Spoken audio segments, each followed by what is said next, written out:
আসসালামু আলাইকুম। দুপুরের পর হঠাৎ করে আকাশটা একদম বদলে গেল। কালো মেঘে চারদিক ঢেকে গেল। সাথে হালকা ঝড়ো হাওয়া আর গুড়ি গুড়ি বৃষ্টি শুরু হল।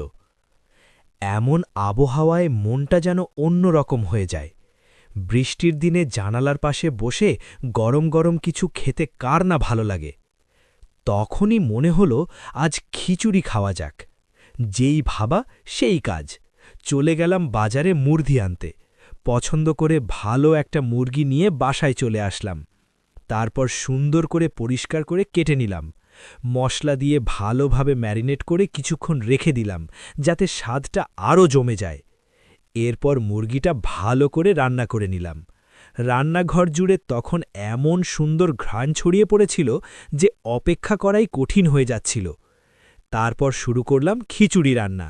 ডাল, চাল আর মশলার গন্ধে পুরো ঘরটা যেন আরও আরামদায়ক লাগছিল। খিচুড়ি যখন প্রায় রান্না হয়ে আসলো, তখন রান্না করা মুরগিগুলো খিচুড়ির মধ্যে ঢেলে দিলাম, আর হালকা কিছুক্ষণ নেড়েচেড়ে একদম পারফেক্ট করে রান্না হয়ে গেল।